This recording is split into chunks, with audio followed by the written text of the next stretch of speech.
तुर्किया और शाम में तबाहनाक ज़लज़ले के नतीजे में 10,000 से ज़ायद अफराद जाँ बहक हो चुके हैं, जबकि हज़ारों की तादाद में लोग जख्मी हैं जिन्हें तिब्बी इमदाद फराहम की जा रही है। खौफनाक ज़लज़ले के नतीजे में हज़ारों इमारतें मलबे का ढेर बनी हुई हैं, जबकि रेस्क्यू का काम दिन रात जारी है। इस दौरान अल्लाह पाक की कुदरत और वहदानियत के शाहकार भी देखने में आए हैं, जिसके बाद वहाँ मौजूद लोगों ने अल्लाह रब्बुल आलमीन की किबरियाई बयान की। जी हाँ, तुर्किया और शाम में आने वाले ज़लज़ले को चौथा दिन है जहाँ मलबे तले दबकर इंतकाल करने वालों की नाशें निकाली जा रही है। वहीं मलबे तले दबे बच्चे जिंदा हालत में रेस्क्यू किए गए हैं। अल्हम्दुलिल्लाह रब्बिल आलमीन। बच्चों का मलबे तले जिंदा रह जाना बिलाशुबा अल्लाह पाक की कुदरत और वहदानियत किबरियाई का मुंह बोलता सबूत है। वीडियो में देखा जा सकता है कि रेस्क्यू इदारों के एहलकार मलबे तले एक फैमिली के चंद मेंबरान दबे हुए थे, जिसमें बच्चे भी शामिल हैं। रेस्क्यू एहलकार बच्ची को देखते ही उसे खौफ से निकालने के लिए बातों में लगाकर उसका दिल बहला रहे होते हैं, जबकि दूसरा रेस्क्यू एहलकार इमदादी कामों में मसरूफ रहता है और बिल आखिर मलबे तले दबी हुई बच्ची और दीगर अफराद को बाहिफाजत निकाल लिया जाता है, जिसके बाद अल्लाहु अकबर की सदाएं बुलंद होती हैं।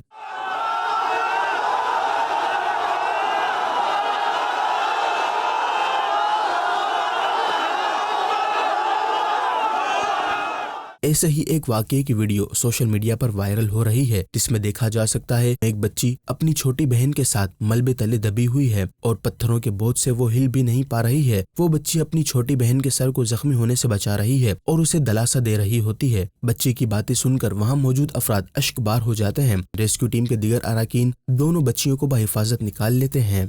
अल्लाह पाक की कुदरत का ये सिलसिला सिर्फ यहीं तक नहीं रहा, बल्कि मलबे तले दबी हुई एक और नौज़ायद बच्ची को भी रेस्क्यू किया गया, जिसे फौरी तौर पर हॉस्पिटल मुंतकिल करके तिब्बी इमदाद फराहम की गई। अल्लाह रब्बुल आलमीन की बारगाह में दुआ है कि ज़लज़ला मुतासिरीन की गैब से मदद फरमाए, इंतकाल कर जाने वालों की मग़फ़िरत और ज़ख्मियों को जल्द सेहत याबी अता फरमाए। आमीन।